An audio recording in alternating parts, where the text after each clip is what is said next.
Silent Guests. Chapter 3. The Last Morning. The library remained quiet for several moments after Arthur closed the leather folder. Neither he nor Lucy seemed eager to disturb the silence that had settled comfortably between them. Beyond the tall windows, rain drifted across the cliffs in slow silver sheets, occasionally revealing glimpses of the restless sea before the mist claimed it once again. The fire burned steadily in the grate, its gentle crackling becoming the only sound in a room that had witnessed more than a century of conversations. Arthur rested both hands upon the back of a leather armchair and looked thoughtfully around the library. "I've always believed libraries are the most honest rooms in a house." Lucy smiled. "That's a surprisingly specific opinion." "It usually is." He walked slowly towards one of the towering shelves and ran his fingertips across the worn leather bindings. People lie to one another every day, sometimes for selfish reasons, sometimes for kind ones. We edit ourselves constantly. We choose what to reveal, what to exaggerate, and what to leave unsaid. He removed an aging volume from the shelf. "Books are different." He placed it gently upon the table. "Even the dishonest ones tell you something truthful about the person who wrote them." Lucy folded her arms. "You sound as though you've spent your life studying people." Arthur chuckled. "I've spent my life being fascinated by them." He opened the book. Inside the front cover, a name had been written in elegant blue ink. Arthur Pembroke. Lucy recognized the handwriting from the inscription she had seen moments earlier. Arthur turned several pages before stopping at one marked by a faded cornflower pressed carefully between two sheets. Another flower. There were hundreds. He smiled fondly. "I used to complain about finding petals all over the house. And now? I'd happily spend another week cleaning them up." The sadness in his voice was gentle rather than overwhelming, shaped by years instead of raw grief. Lucy found herself wondering how long it had taken Arthur to reach that place. Some people never did. "You miss her every day." Arthur looked down at the flower before closing the book. "I don't think missing someone ever becomes smaller." He returned the book to its shelf. "I think life simply grows around it." Lucy wrote the sentence down without asking permission. Arthur noticed. "I suppose that means I've accidentally given an interview. It was too good not to steal. You'll quote me correctly? I'll improve your grammar if necessary." Arthur laughed loudly enough for it to echo through the library. "I knew there was a danger in inviting a journalist." The conversation drifted naturally from Amelia to Lucy's own career. Arthur possessed an unusual gift that Lucy recognized almost immediately. He rarely asked direct questions. Instead, he made observations that invited people to continue speaking. "You don't enjoy writing about scandals." Lucy looked at him curiously. "What makes you say that?" "You've mentioned investigations several times." "So?" "Never headlines." Lucy considered the point. "I suppose you're right." "You want to understand people." "I think so." Arthur nodded. "Most journalists chase events." "And the rest?" "They chase reasons." He smiled. "I suspected you belonged to the second group." Lucy hesitated before asking the question that had quietly lingered in her thoughts since the previous evening. "Why me?" Arthur looked at her over the top of his glasses. "You've wondered that since arriving." "I have. You've probably wondered why everyone else is here too." She couldn't deny it. Arthur rested a hand upon the leather folder. "By tomorrow evening, every person in this house will understand why they received one of my letters." "Tomorrow evening?" Arthur smiled apologetically. "I'm afraid today's presentation may generate rather more discussion than I originally anticipated." "So this isn't simply one lecture?" "Oh, heavens no." He laughed. "I've invited 9 intelligent people.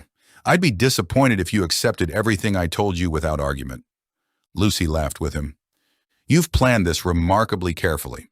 "For 10 years." "And you're still nervous." Arthur's expression softened. "More than ever." Lucy studied him. "Because?" He looked through the rain-covered window towards the sea. "Because truth changes relationships." The words settled heavily between them. It can heal them. He continued quietly. It can destroy them. He turned back towards her. And, occasionally, it does both. A knock sounded gently against the open library door. Neil Fraser stood outside.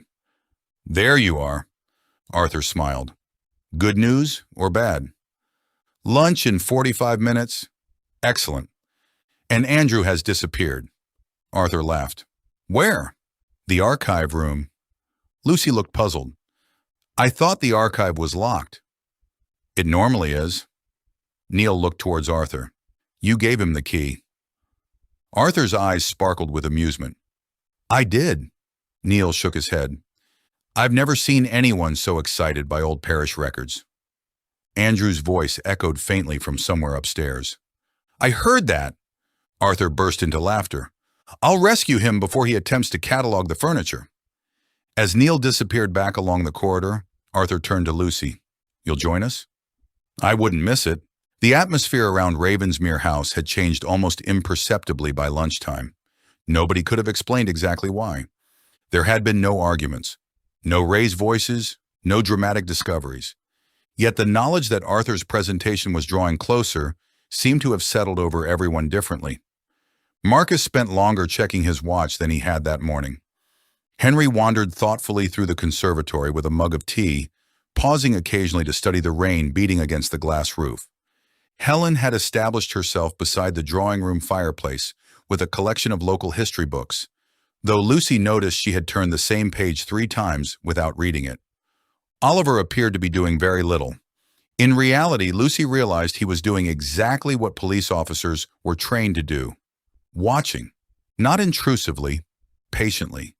He noticed conversations beginning and ending. Who sought company? Who preferred solitude? Who avoided particular topics? He looked less like a guest than someone quietly building a picture nobody else realized existed. Lucy found Evelyn sitting alone in the morning room overlooking the eastern gardens. Her sketchbook rested across her knees. "May I?" Evelyn hesitated before turning it around. Lucy had expected landscapes. Instead, she found portraits. Marcus laughing over breakfast. Andrew reading beneath Amelia's portrait. Henry standing beside the conservatory windows. Oliver staring thoughtfully through rain-covered glass. Each had been captured in only a handful of pencil lines, yet somehow every likeness felt unmistakable. "These are incredible." Evelyn looked embarrassed. "They're only studies." "They're better than studies." Lucy turned another page. Arthur, not speaking, not smiling, simply standing alone beside one of the library windows, looking towards the sea. The likeness was astonishing. "You drew this today?" Evelyn nodded. "He didn't know." Lucy looked at the picture for several moments. "You've made him look—" She searched for the right word. "Lonely." Evelyn's expression changed slightly. "I didn't mean to." "No? I only draw what I see." Lucy closed the sketchbook gently. For reasons she couldn't explain, that answer stayed with her. At 1 o'clock, the rain eased for the first time since arriving on the island. Arthur suggested anyone interested should stretch their legs before the afternoon. "It may be our only dry hour."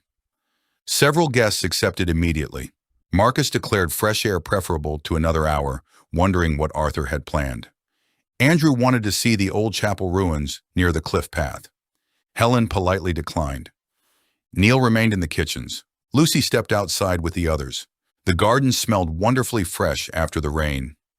Water clung to every hedge and flower bed, while droplets slid lazily from overhanging branches whenever the breeze strengthened. Ravensmere House looked even larger from the terraces below, its many chimneys rising above the mist like watchtowers. Arthur walked at the front of the small group, occasionally stopping to point out features of the estate. The walled garden dates from 1886. The sundial belonged to my great-grandmother. The cedar tree survived 3 lightning strikes. His enthusiasm proved quietly infectious. Even Marcus listened with genuine interest. Lucy slowed her pace slightly. Ahead of her, Elliot Brooks had stopped walking altogether. He had raised his camera towards the house, not to photograph the building, to photograph Arthur. The shutter clicked once. Arthur turned. For a fraction of a second, their eyes met across the terrace. Elliot immediately lowered the camera. Arthur simply smiled, then continued walking. Lucy couldn't explain why, but something about that brief exchange unsettled her. The afternoon passed with surprising ease, almost as though Ravensmere House had decided to grant its guests a few final hours of ordinary conversation before revealing whatever secrets Arthur Pembroke had spent the last decade protecting. Lunch was served in the dining room shortly after 1:30. Neil had prepared a simple meal of homemade soup, fresh bread, and smoked salmon from the mainland, insisting that everyone save their appetite for dinner. The conversation flowed naturally around the table, helped by the fact that the promised presentation now felt close enough to touch. Andrew had returned from the old archive room with dust on his sleeves and an enthusiasm that bordered on childlike excitement. "You weren't exaggerating," he said to Arthur. "Some of those parish records are extraordinary." Arthur smiled over his teacup. "I thought you'd appreciate them." "Appreciate them?" Andrew laughed. "You have baptism records from the 1830s that historians didn't even know survived." Helen looked up from her soup. "You sound happier than I have ever heard another human being sound while discussing parish records." "Their history, their paperwork, their historical paperwork." Marcus chuckled. "I think that's the first argument I've ever heard that absolutely nobody intends to win." The table erupted in quiet laughter. Lucy noticed Arthur watching everyone rather than joining the conversation. There was contentment in his expression, but beneath it lay unmistakable nerves. Several times he glanced towards the leather folder resting safely on a side table near the dining room door. It never left his sight for long. After lunch, the guests gradually drifted into smaller groups. Helen settled beside the drawing room fireplace with another history book. Andrew persuaded Henry to accompany him back to the library to examine an 18th century naval atlas. Marcus wandered into the conservatory, phone still stubbornly searching for a signal that did not exist. Neil disappeared towards the kitchens. Arthur excused himself. "I'd like half an hour alone before we begin." Nobody questioned it. Lucy watched him pick up the leather folder before leaving the room. As he disappeared into the entrance hall, he paused briefly beneath Amelia's portrait. He didn't stop. He simply looked up, then continued toward the staircase. Lucy found herself following with her eyes until he disappeared onto the first-floor landing. There was something strangely moving about the small ritual, almost as though he couldn't begin telling Amelia's story without first acknowledging her. "You've noticed it too." Oliver Reed appeared quietly beside Lucy. She looked towards him. "Noticed what?" "The way he looks at the portrait." Lucy nodded. "It feels important." Oliver folded his arms. "Everything Arthur does feels deliberate." "You think so?" "I've interviewed witnesses for nearly 15 years. He glanced towards the staircase. "People reveal themselves through habits." "And Arthur?" "He isn't behaving like someone hosting a weekend away." Lucy smiled faintly. "That's because he isn't." "No." Oliver looked thoughtful. "He's behaving like someone preparing to change lives." The words lingered. Lucy found herself wondering exactly how much Arthur had shared in the invitation letters. Different reasons, different truths, one shared destination. Outside, the weather began changing once again. The brief break in the rain disappeared as dark clouds rolled back across the sea. Wind gathered strength around the house, rattling windows and sending branches swaying across the lawns below. Neil entered carrying a tray of coffee. "I'd stay indoors if I were any of you." Marcus looked towards the conservatory roof where rain had begun drumming once more. "Looks like the island has made that decision for us." Neil nodded. "The tide's completely over the causeway now." Andrew looked up. "So we're officially trapped." Neil smiled politely. "I prefer Arthur's wording." "Guests?" "Guests." At 3:30, Arthur's grandfather clock announced the hour, with deep, resonant chimes that echoed gently through Ravensmere House. Almost on cue, the guests began making their way towards the drawing room. Large armchairs had been arranged into a loose semicircle around the fireplace. A projector stood ready beside one wall. The leather folder rested neatly upon a small oak table. Marcus looked around. "He really has planned this." Andrew smiled. I've genuinely no idea what's about to happen. Helen settled comfortably into one of the armchairs. Good. Andrew looked surprised. You enjoy not knowing? Rarely. She folded her hands in her lap. But occasionally uncertainty reminds us we're still capable of learning something. Lucy noticed Elliot standing near the rear window. Unlike everyone else, he wasn't looking at the projector. He was looking at the leather folder. Again. His expression remained impossible to read. 3:40. Arthur still hadn't arrived. Marcus checked his watch. I thought we were starting at past. So did I, Henry replied. Andrew smiled. Perhaps he's building suspense. Oliver remained standing near the fireplace. I don't think that's it. Lucy looked towards him. What makes you say that? He strikes me as someone who values punctuality. Nobody argued. Arthur had seemed precisely that sort of man. 3:45. The room grew quieter. Neil entered carrying another pot of coffee. He frowned immediately.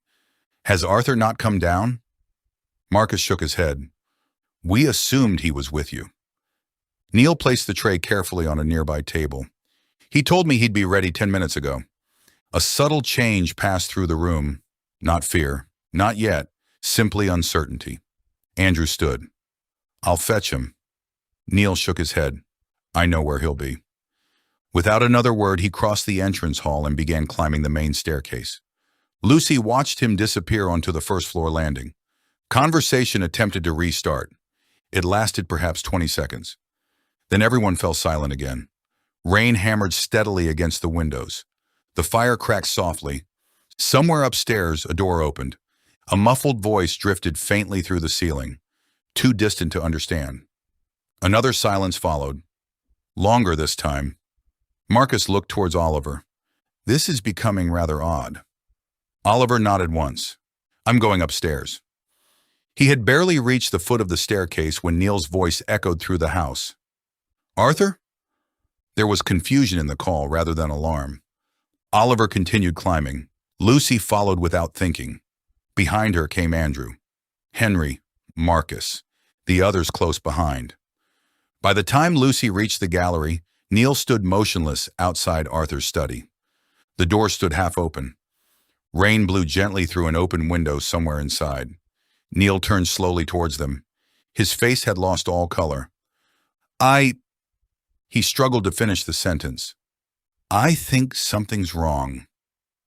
Oliver moved past him immediately. Nobody comes in until I say.